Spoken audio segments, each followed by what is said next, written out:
So last week, the judge overseeing Letitia James' political prosecution at the hands of Bondi and Lindsey Halligan, the judge sided with James and said, all right, DOJ, you got to do us a favor. She's filed this motion to dismiss based on this being a politically motivated case.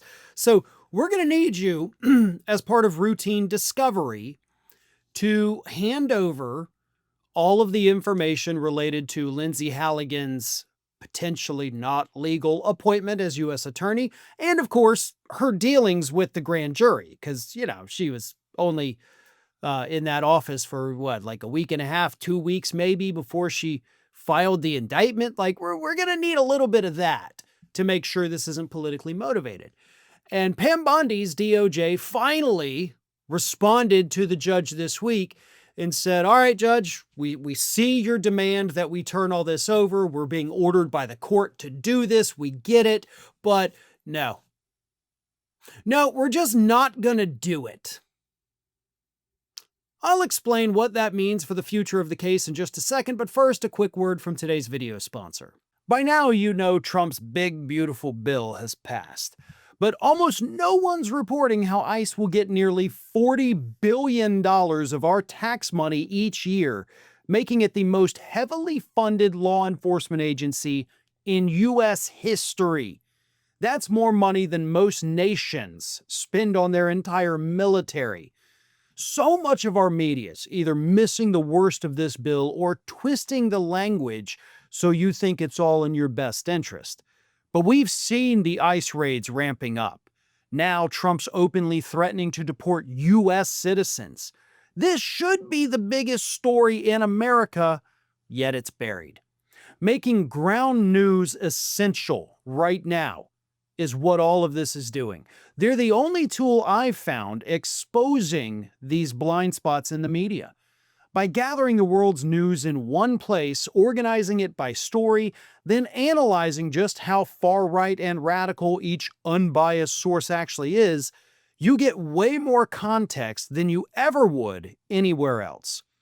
If we're being honest, we've seen Trump's power grabs throughout history. They said never again, and that means never again everywhere. And right now, it's happening here.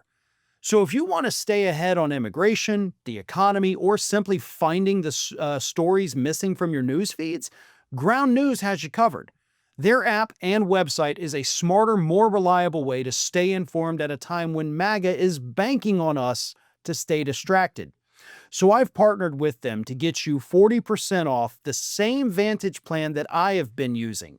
That comes out to $5 a month for unlimited access to everything I've mentioned, and so much more. Just go to ground.news/Farron or scan the QR code to subscribe.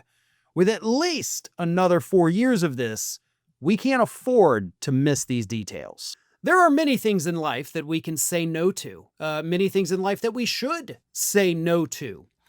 However, a ruling from a judge is not something that anyone, anywhere, at any time has the ability to say no to. I mean, after all, if that were the case, nobody would be in prison, right? I mean, the judge would be like, I sentence you to this, and the defendant would be like, no, I'm not going to do it, Judge. I appreciate your honesty, but prison's not for me. I'm going to get out of here. Okay, it's lunchtime. But that is exactly what Pam Bondi's Department of Justice did. The judge said, I order you to turn over this material as part of discovery. And Bondi's DOJ is like, no, we don't wanna. In fact, in all fairness, I will read you part of the response that Bondi's DOJ submitted to the court. The government provides notice of its intent not to provide vindictive selective prosecution-related discovery prior to defendant's motion because the law does not allow a defendant to have discovery on the government's prosecutorial decisions until the defendant overcomes a significant barrier by advancing objective evidence tending to show the existence of prosecutorial misconduct. She did. I mean, we've all seen the evidence of prosecutorial misconduct, right? It was on Truth Social. As far as I know, it's still there. It was made public. That is prosecutorial misconduct. You were ordered by Donald Trump to go after these people. So you put in a U.S. attorney, Lindsey Halligan. Halligan immediately did exactly what Trump did in the order Trump said to do it. I don't know what more evidence you need, Pam, but there it is sitting there on his Truth Social page. Was all over the media. Everybody's got screenshots. Hell, I've got it saved on my laptop if you need it. So, there's a rigorous, they're not allowed. If the judge orders it, guess what? It's allowed. That's kind of how that works, right? It's the judge's job to interpret, right? I mean, that's how that works. They're the judge of what is and is not. So you, Pam Bondi, do not get to tell a judge, no, you're wrong on the law. I'm going to go with the judge on this one and assume that the judge knows a hell of a lot more about literally everything than you do, Pam. So here is my prediction at this point. Obviously, we've got this motion to dismiss based on it being a political prosecution. We also, by the way, have the evidence that the thing she's being indicted for, getting a mortgage, then renting out the property, is literally in the document, the mortgage document, saying you can do this. So the thing she was indicted for in the first place is not even a crime, because the bank was like, no, she can do this. It's in the document. So you indicted her for something that's not even criminal. Lindsey Halligan issued the indictment after being instructed to do so by Donald Trump. All the evidence is there on Letitia James's side to prove this is a political persecution. And of course, with Pam Bondi's DOJ refusing to comply with the court orders, one of two things I believe will happen now. First, the judge could say, okay, if you're not going to turn it over, I'm going to sanction you. Now, we can't do criminal contempt, of course, because Trump will just pardon them. But what they can do is civil contempt. Civil contempt means that that judge could actually freeze the assets of every prosecutor involved, from Pam Bondi to Lindsey Halligan, saying, okay, cool, have fun trying to use your debit card. Yeah, good luck paying your mortgage, because I'm freezing your damn assets. The judge does, in fact, have the authority to do that, and honestly, hope the judge does it.